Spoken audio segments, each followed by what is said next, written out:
Nosferatu, the 2024 remake of the 1922 silent German expressionist film. Directed by Robert Eggers, starring Lily Rose Depp, Bill Skarsgård, Nicholas Hoult, and Aaron Taylor Johnson, with a sick role played by Willem Dafoe as well. I need to buy a G.I. Joe and make it look like Count Orlok and put it in this thing.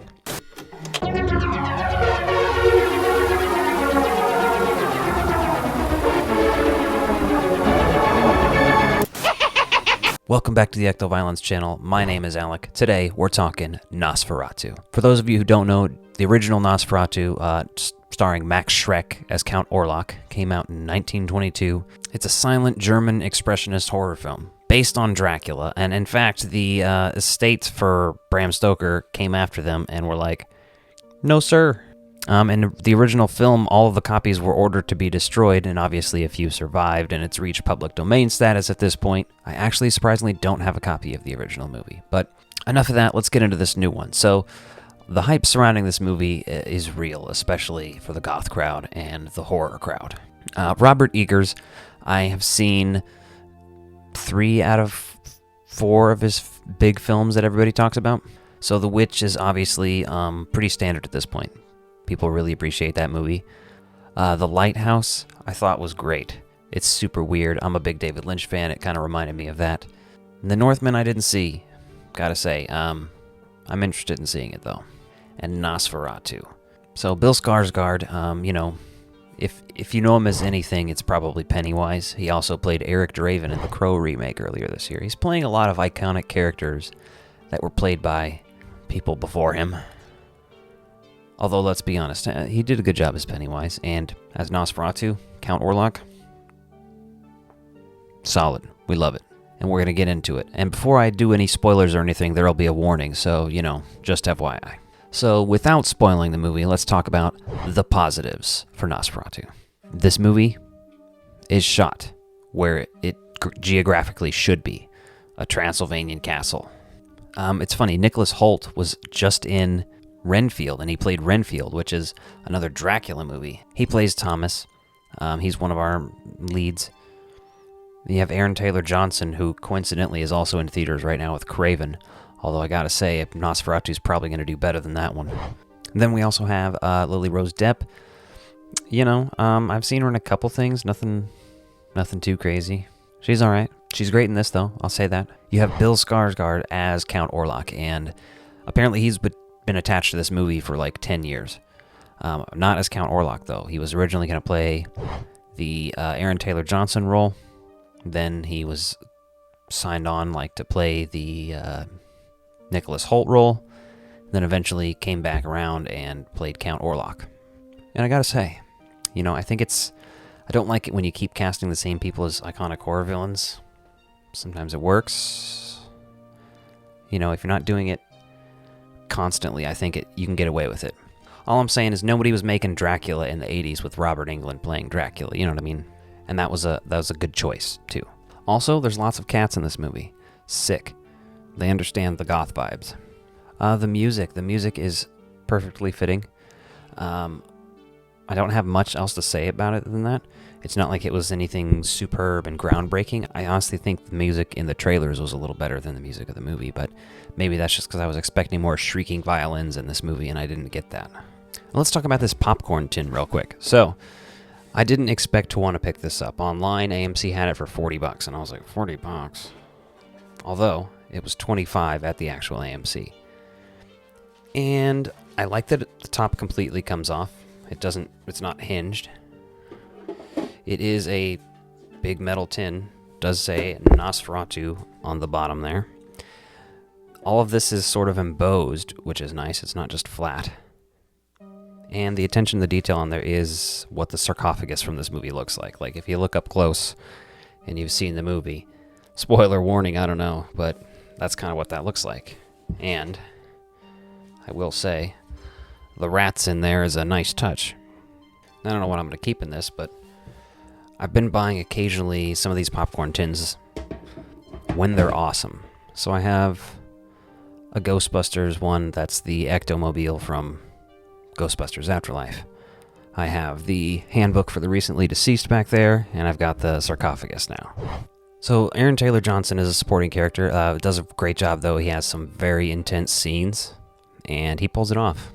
You know, I can see why people put him in some of the movies they try to get him in.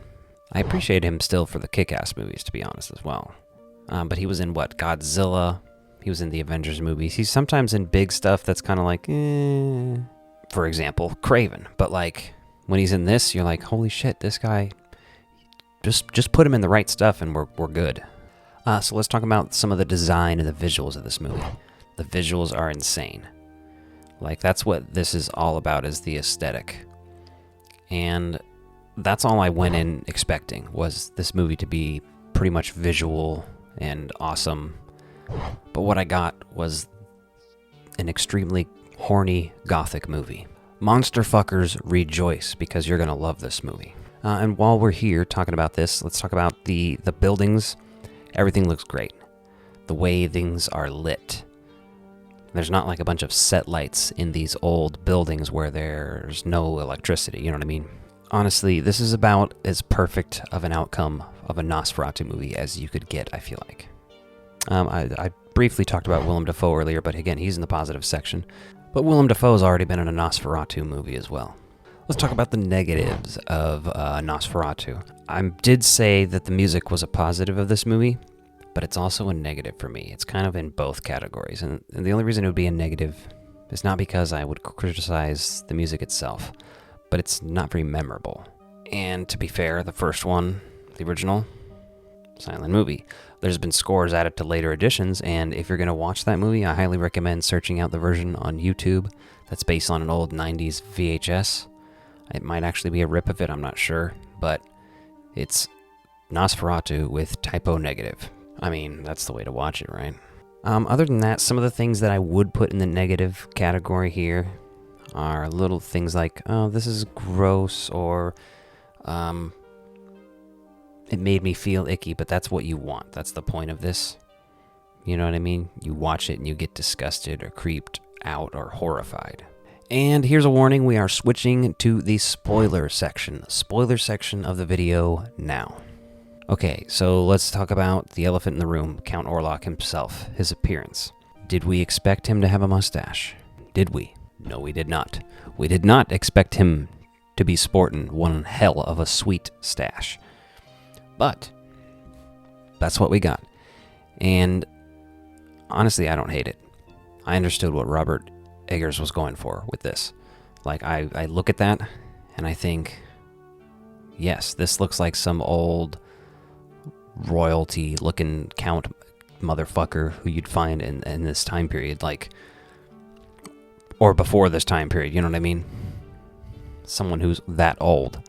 That's the kind of vibe I understood from it. And keeping that in mind with his, like, historical accuracy, if you were going for that type of thing, which generally Robert Eggers is really good at, then I think you can understand why Nosferatu is fuzzy in this movie. Now, aside from that, I mentioned before, this is one hell of a horny movie. And I watch a lot of horror. I've seen Fright Night, okay? That's a horny movie. You know, Batman Returns. That movie is horny. Nosferatu 2024. But here's the thing, that's kind of big in these vampire stories, and it's very important and integral to the Nosferatu story as well. Being disturbed by the end when she's giving herself to this monster, and you're like, bro, make it stop. Somebody stop this. But that's what kills the monster, and that's what solves it all.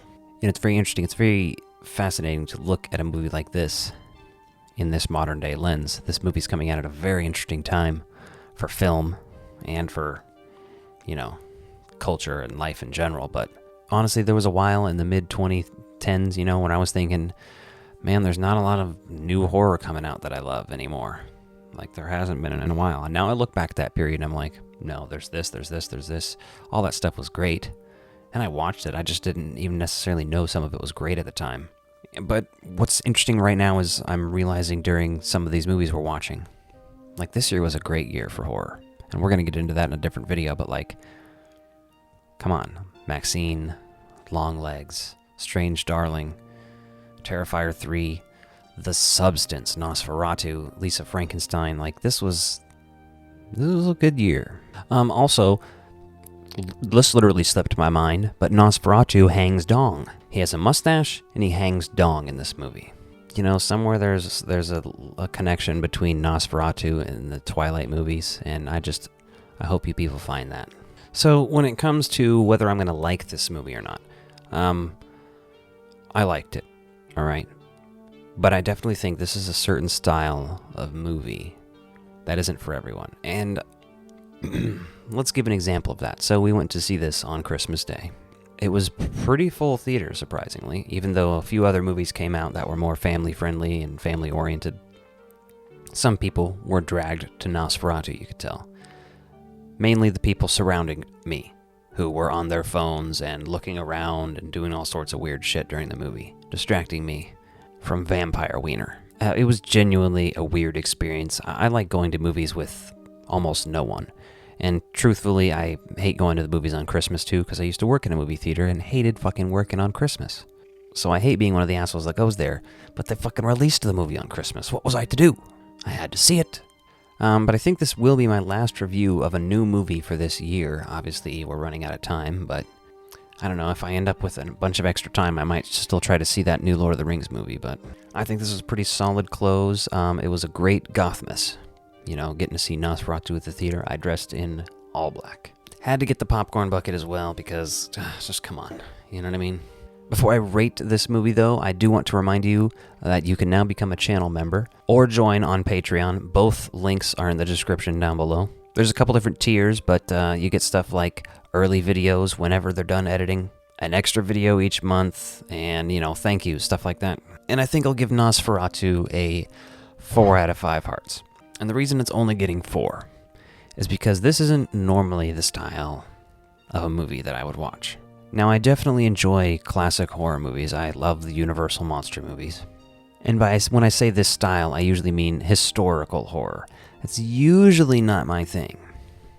When it's done well enough, like this, I will still have a great time with it. I will still enjoy it. If I'm going to watch a vampire movie, just one for the rest of my life, it's going to be The Lost Boys. That's just who I am, you know? But if you haven't seen this one, I definitely recommend getting your ass to the theater and checking out Nosferatu this season. And if you like this video, be sure to check out this one and hit that subscribe button. Thanks for watching, guys.